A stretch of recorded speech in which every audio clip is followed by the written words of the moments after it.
আম্মা মাং তগাক, এ নিমু খারামের দল, একটা বার তোরা চিন্তা করে দেখছস নি আমি আল্লাহ কত সুন্দর করে তোদেরকে বানাইলাম। আল্লাহ কো আলাম না যা আল্লাহু আইনাইন, দুনিয়া দেখার জন্য চক্ষু দিলাম, ওয়া লিসানা ওয়া শাফাতাইন, কথা বলার জন্য জবান দিলাম। ভাই চলে আসছেন, কথা বলবো না, 1 মিনিটই শেষ করবো ইনশাআল্লাহ। আজকে দিলে বড় ব্যথা, মুসলমানের সন্তান মাহফিলে আসতে চায় না, ব্রাজিলের খেলার জন্য অপেক্ষা করতেছে। মুসলমানের সন্তান মাহফিলে আসতে চায় না, আর্জেন্টিনার জন্য পাগল হয়ে যায়। এ সাতগড় মুসলমানেরা, মুসলমানের ঘরে জন্ম নিয়া তোমার বিল্ডিং এর ছাদের উপরে আর্জেন্টিনার পতাকা টানাও, মুসলমানের ঘরে জন্ম নিয়া তোমার বিল্ডিং এর ছাদের উপরে ব্রাজিলের পতাকা টানাও, টানাও টানাও, কোনো অসুবিধা নাই। কুল্লু নাফসিন বিমা কাসাবাত রাহিনা, একদিন মালিকের কাঠ গড়ায় জবাব দিতে হবে, কেউ বাঁচতে পারবেন না। হিন্দু বলেন, বুদ্ধ বলেন, খ্রিস্টান বলেন, যে যেই দলেল করেন না কেন কোনো অসুবিধা নাই, একদিন মালিকের আদালতে জবাব দিতে হবে। জবাব না দিয়া পাটা ইঞ্চি পরিমাণ এদিক সেদিক সরাইবার কোনো সুযোগ নাই। এজন্য মেহমান তো চলেই আসছে, কথা বলার কোনো সুযোগ নাই। সর্বশেষ কথা হলো, পায়ের নিচে হাত রেখে যেই কথাটা বলতে চাই, কার কখন কোন সময় মালাকুল মউত চলে আসে আমরা কেউ জানি না। আহারে মরণটা এত কাছে, মরণটা এত কাছে, ডান দিকে সালাম ফিরাইলে বাম দিকে সালাম ফিরানোর কোনো ক্ষমতা নাই। সামান্য এই দুনিয়ার ভিতরে তোমরা হেলাই হেলাই জীবনটাকে নষ্ট করে দিও না। আজকে মুফতি আরিফ বিন হাবিবের মতো এত বড় একজন আল্লাহওয়ালা বুজুর্গ, একজন হাদিস বিশারদ সাতগাঁওর জমিনে আসছে। যুবক তুমি ব্রাজিলের খেলার অপেক্ষা করো না, জান্নাতের বাগানে ঢুইকা যাও। যুবক তুমি আর্জেন্টিনার সাপোর্ট করো না, যে ব্রাজিল আর আর্জেন্টিনাই মুসলমানদের দুশ্মন, ইসলামের দুশ্মন। এজন্য আল্লাহ নবী বলেন, যার সাথে যার মহাব্বত তার সাথেই তো তার কিয়ামত। এজন্য মুফতি আরিফ বিন হাবিবকে আমরা ভালোবাসি। কেন ভালোবাসি? দিলের ভিতরে আল্লাহর কোরআন, আল্লাহর হাদিস। এজন্য উনির সাথে আমাদের রক্তের কোনো সম্পর্ক নাই, এরপর আমরা রক্তের সম্পর্ক চাইতে বেশি ভালোবাসি। কেন? কারণ উনিকে ভালোবাসি মালিকের জন্য, আল্লাহর জন্য। যদি কাউকে ভালোবাসেন, আল্লাহ দুনিয়াতে সম্মানী বানাবেন, মরার পরে জান্নাতের মেহমান বানাবেন। এজন্য সাতগাঁওর যুবকেরা তোমরা আজকে প্রমাণ করে দেবা, আর এই ব্রাজিল আর্জেন্টিনার চাইতে একজন কোরআনের আলেম হাফেজ মুহাদ্দিসের দাম আল্লাহর কাছে অনেক বেশি। এই কথা প্রমাণ কইরা যদি জান্নাতের বাগানে ঢুইকা মুফতি আরিফ বিন হাবিবের জবান থেকে কোরআনের চুম্বক চুম্বক কথাগুলি শুই না, নিবুর জীবনে ফিটিং কইরা আমল কইরা কবরে যাইতে পারা, কবরে যাইতে দেরি আল্লাহ অন্ধকার কবরটাকে ফুলের বাগান বানায় দিতে দেরি করবে না। আর একটু জোরে বলেন না, তিনি কে? এজন্য এক মুঠ ভাত খেয়েও বলবেন আলহামদুলিল্লাহ, সিরে একটা কাপড় পরিধান করে বলবেন আলহামদুলিল্লাহ। অর্থাৎ আমার মালিক, আমার রব আপনাকে আমাকে যেইভাবে রাখছেন, এই অবস্থায় আমরা যার শুকর আদায় করব, তিনি আমার রব, তিনি আমার আল্লাহ। আর আল্লাহ তো বলছেনই দুঃখের পরেই সুখ, দুঃখের পরেই সুখ। এই কথাটাই লুকমান হাকিম তার সন্তানকে বলতেছেন, এই সন্তান দুঃখের পরেই তো সুখ। লুকমান হাকিমের সন্তান বলেন, বাবা এই কথা আমার বুঝে আসলো না, কিভাবে দুঃখের পরে সুখ হয়? লুকমান হাকিম বলেন, সন্তান চলো তোমাকে নিয়ে আমার নবীর দরবারে যাব। লুকমান হাকিম তার সন্তানকে নিয়ে নবীর দরবারে রওনা হয়ে গেলেন। খুব খেয়াল করে শুনবেন, সময় কম, চাইলেই সব কথা বলা যাবে না। লুকমান হাকিম তার সন্তানকে নিয়ে নবীর দরবারে যাইতেছেন, কিন্তু আল্লাহ পাকের কি কারিশমা, সন্তান তো ছোট, লাফাইতে লাফাইতে আগে আগে যাইতেছেন। ঘটনাক্রমে লুকমান হাকিম সন্তানকে নিয়ে যাইতেছেন, হঠাৎ করে মরুভূমির বালুর নিচ থেকে মৃত জানোয়ারের একটা হাড্ডি লুকমান হাকিমের সন্তানের পায়ের ভিতরে ঢুইকা একেবারে সেদ্ধ হয়ে উপর দিয়ে বের হয়ে গেছেন। সাথে সাথে লুকমান হাকিম ওই জায়গাতেই তাবু দিলেন, আর সামনে আগাইতে পারলেন না। মনে মনে চিন্তা করলেন, সন্তানের পাটা একটু ভালো হইলে আমরা আগামীকালকে আবার রওনা দিব। কিন্তু আল্লাহ পাকের কি কারিশমা, সন্তানের পায়ের অবস্থা আরো খারাপ হয়ে গেল। লুকমান হাকিম নিজেই সন্তানের পা থেকে হাড্ডি বের করলেন, সেলাই করলেন। 1 দিন 2 দিন 3 দিন অপেক্ষা করলেন, সন্তানের পা ভালো হইলে আবার রওনা হয়ে যাব। কিন্তু 3 দিনের মাথায় লুকমান হাকিমের সন্তানের পা থেকে পিঙ্কি দিয়া রক্ত বের হচ্ছে, পুজ বের হচ্ছে। লুকমান হাকিম সন্তানের এই কষ্ট দেখে আর সহ্য করতে পারলেন না, সাথে সাথে সেজদায় পড়ে গেলেন। এই সাতগাঁওয়ের মুসলমানেরা একটা জবান বন্ধ রাখবেন না, একসাথে আওয়াজ করে বলেন তো দেখি, লুকমান হাকিমের সেজদা আর আমাদের সেজদা কি এক সমান? আমরা তো সেজদায় গেলে দোকানের চাবির কথা মনে হয়। আমরা তো সেজদায় গেলে বিভিন্ন জিনিস মাথার ভিতরে ঘুরফেরা করে, আমরা তো সেজদায় গেলে এই কথাও চিন্তা করি সেজদার পরে কার মুসল্লির জুতাটা সবচাইতে ভালো। মুসলমান ভাইরারে আমার, এদিক সেদিক নজর দেওয়া যাবে না, সময় একেবারেই অল্প, কয়েক মিনিটের ভিতরে আমি আমার আলোচনা শেষ করব ইনশাআল্লাহ। লোকমান হাকিম সাথে সাথে সেজদায় পড়ে গেলেন, আর ডাক দিয়া বলেন, আসমানের মালিক আমার রব, আমার আল্লাহ, আমার এই মাসুম বাচ্চাটার কাছ থেকে ঈমানি পরীক্ষা নিলে সন্তানটা তো ঈমানি পরীক্ষায় পাস করতে পারবে না। সন্তানের জন্য সেজদায় পড়ে কান্না আরম্ভ করলেন। লোকমান হাকিমের সন্তান বলে, আমি তাঁবুর ভিতরে তাকায়া দেখি আকাশ থেকে একজন কে যেন মানুষ, সুন্দর চেহারার মানুষ, মাথার মধ্যে পাগড়ি, মুখের মধ্যে লম্বা দাড়ি, আস্তে আস্তে তাঁবুর দিকে আগায় আসতেছেন। তাঁবুর কাছাকাছি এসে সালাম দিলেন। লোকমান হাকিমের সন্তানকে এবার জিজ্ঞাসা করলেন, বাবা তোমার শরীর কেমন আছে? এত কষ্টের ভিতরে থাকার পরও লোকমান হাকিমের সন্তান বলেন, আলহামদুলিল্লাহ। আর জোরে বলেন আলহামদুলিল্লাহ। এই মানুষটা ডাক দিয়ে বলে, এ লোকমান হাকিমের সন্তান, তোমার পায়ের অবস্থা কি অবস্থা? বলে, এই আমার পায়ের অবস্থা, পিঙ্কি দিয়ে রক্ত বের হচ্ছে। এবার লোকমান হাকিমের সন্তান ডাক দিয়ে বলে, আপনি কে? আপনার পরিচয় কি? আপনাকে চিনলাম না। এবার এই লোকটা ডাক দিয়ে বলে, এই লোকমান হাকিমের সন্তান, তোমার বাবা তোমাকে যেই পয়গম্বরের দরবারে নিয়ে যাইতেছেন, এই পয়গম্বর সহ 1,24,000 পয়গম্বর, মতান্তরে 2,24,000 পয়গম্বর, সকল নবীদের কাছে যিনি ওহী নিয়ে আসেন উনি হলাম আমি, আমার নাম জিবরাইল। সুবহানাল্লাহ বলেন সুবহানাল্লাহ। এবার জিবরাইল লোকমান হাকিমের সন্তানের পায়ের ভিতরে হাত বুলায় দিলেন, মুহূর্তের ভিতরে পাটা ভালো হয়ে গেল। লোকমান হাকিমের সন্তান এবার ডাক দিয়া বলে, বাবা সেজদা থেকে মাথা উঠাও, মাথা উঠাও। বলে, কেন মাথা উঠাবা? বাবা আমার পা তো ভালো হয়ে গেছে। আশ্চর্য ব্যাপার, একটু আগে পা থেকে পিঙ্কি দিয়া পুষ বের হচ্ছে, রক্ত বের হচ্ছে, মুহূর্তের ভিতরে তোমার পাটা ভালো হয়ে গেল কেমনে?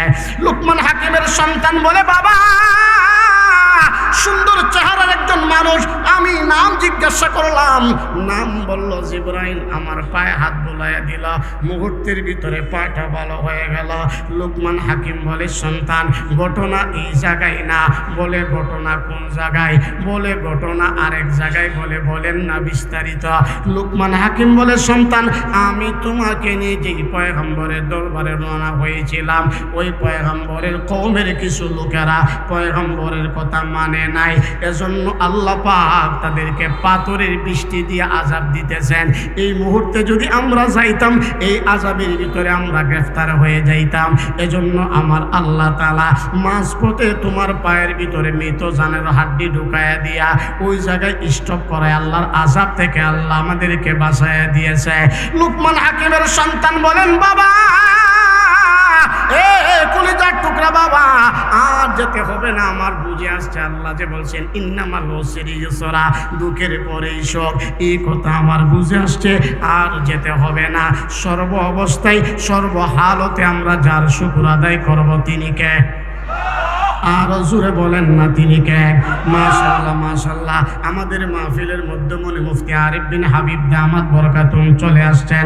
উনি আসবেন কয়েক মিনিটের ভিতরে, বয়ান শুরু করবেন ইনশাআল্লাহ। এদিক সেদিক নজর দিতে পারবেন না, আমার দিকে তাকান, আমার দিকে তাকান। সবাই একটু আওয়াজ করে বলেন না, সর্ব অবস্থায় যার শুকর আদায় করবেন তিনি কে? আর জোরে বলেন না তিনি কে? মাশাআল্লাহ। আমাদের মাহফিলের মধ্যমণি যার অপেক্ষা আমরা অপেক্ষমান, আমাদের আকাঙ্ক্ষিত, আমাদের কাঙ্ক্ষিত মেহমান, সারা বাংলাদেশের হাজার হাজার আলেমরা যার বয়ান শোনার জন্য পাগল হয়ে বসে থাকেন, আমাদের সেই কাঙ্ক্ষিত মেহমান। আমরা দোয়া করি আল্লাহ তাআলা যেন আমার ভাইয়ের হায়াতের মধ্যে দীর্ঘ নেক হায়াতে বরকত দান করেন। সকলে বলেন আমিন আমিন। এজন্য মাত্র 5-7 মিনিট সময় হয়েছে, আমিও বসলাম, লম্বা সময় কথা বলার সুযোগ নাই। মেহমান আসছেন, ছেড়ে দিতে হবে। এই 7 জন মুসলমানেরা একটা জবানকেও বন্ধ রাখবেন না, সবাই মিলে একসাথে আওয়াজ করে বলেন না, যে কথা বলতেছিলাম, সর্ব অবস্থায় যার শুকর আদায় করবেন তিনি কে? আরো জোরে বলেন না তিনি কে? যে মালিককে মহব্বত করে, যে জান্নাতের আশায় প্রচন্ড গরমের ভিতরে জান্নাতের বাগানে বসে গেছে, পৃথিবীর কেউ না দেখলো যিনি দেখেন তিনি কে? আরে আরো আস্তে কর না, তিনি কে?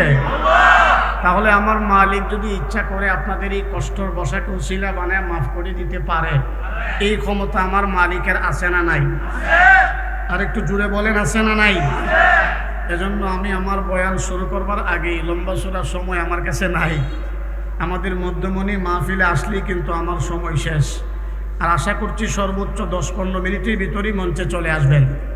এজন্য আমি আমার আলোচনা শুরু করবার আগেই মালিকের কাছে দোয়া করছি, মালিক, যারা তোমার কোরআনকে মহব্বত করে বসে আছেন, 2-1 মিনিটের ভিতরে যারা এসে বৈশা যাবেন, একটা মানুষকেও আজকের এই মাহফিল থেকে বেগুনা মাসুম না বানায় বাড়িতে নিয়েন না। আমিন কোন? না না, আরেকবার আমিন কোন?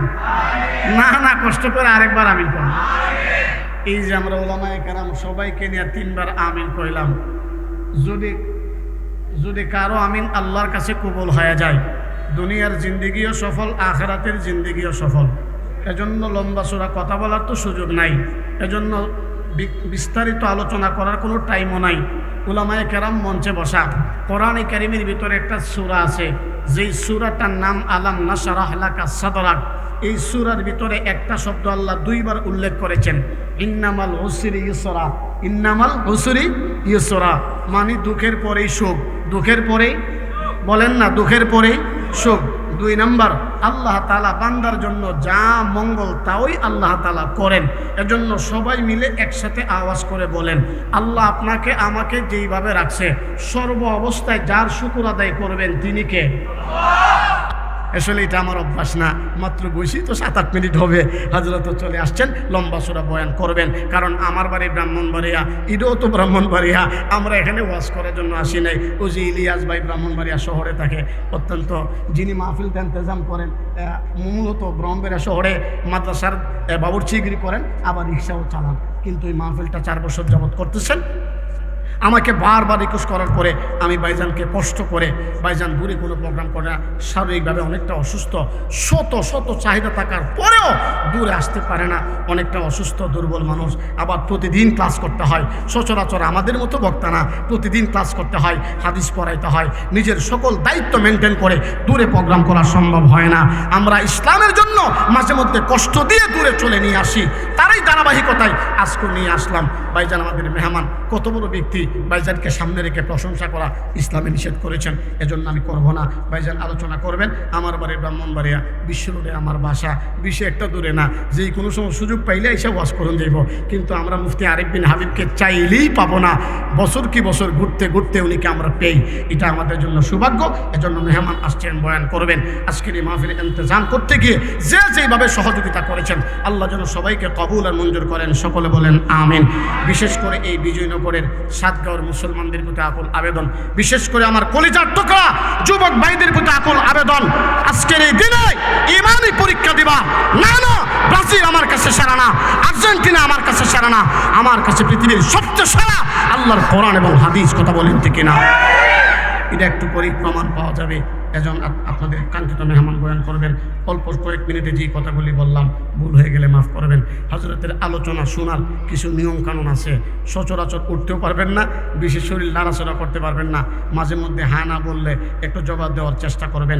একেবারে প্রথম থেকে নিয়ে শেষ পর্যন্ত দিলের কান লাগায়া, একটা চামড়ার কান ওই দিক দিয়ে শুনি, ওই দিক দিয়ে বের হয়ে যায়, দিলের কান দিয়ে শুনলে কথাগুলি বের হয় না। এজন্য দিলের কান লাগায়া অত্যন্ত আমলের নিয়তে সমস্ত প্রকার মোবাইলগুলি সাইলেন্ট করে ক্লাসরুমের মতো আলোচনাগুলি শুনবেন ইনশাল্লাহ। সবাই ভালো থাকবেন, সুস্থ থাকবেন, আবারও বেঁচে থাকলে কোনোদিন দেখা হয়ে যেতে পারে। ইব্রাহিম ওয়া আলা আলি ইব্রাহিম ইন্নাকা হামিদুম মাজিদ। আলহামদুলিল্লাহ, ঐতিহ্যবাহী সাতগাঁও গ্রামের সকল প্রয়াত মুর্দেগানের রুহের মাগফিরাত কামনা আয়োজিত আজকের এই 74 বার্ষিক ওয়াজ দোয়ার মাহফিলের আমার অত্যন্ত পরম শ্রদ্ধাভাজন শেরে তাজ মাতার মুকুট সম্মানিত সভাপতি মণ্ডলী, আমার বয়ানের পূর্বে অত্যন্ত চমৎকার মায়াবী কণ্ঠে যিনি বয়ান করতেছিলেন, বাংলাদেশের সুপরিচিত একজন আলিম দ্বীন হযরত মাওলানা আব্দুল মান্নান উসমানী দামাত বরকাতুহু কয়েক মিনিটের ভিতরেই মঞ্চে উপস্থিত হবেন আজকের মাহফিলের মধ্যমণি প্রখ্যাত হাদিস বিশারদ হযরত মাওলানা মুফতি আরিফ বিন হাবিব দামাত বরকাতুহু। যেহেতু রাত একেবারেই ছোট, লম্বা চড়া সময় নষ্ট করার কোনো সুযোগ নাই, এজন্য যারা বসে আছেন, যারা জরুরতের জন্য উঠছেন, আপনাদের কাছে আকুল আবেদন 2-4 মিনিটের ভিতরেই জান্নাতের বাগানে ঢুকে পরিবেশটাকে সুন্দর করে দিবেন। কারণ কাকে কোন সময় কোন উসিলায় মাফ করবেন একমাত্র যিনি ভালো জানেন তিনি কে? আর একটু আসতে বলেন, তিনি কে? একটু পরেই তো ব্রাজিলের খেলা, তখন তো স্লোগান দিবেন জোরে। কুলে যাই বড় ব্যথা।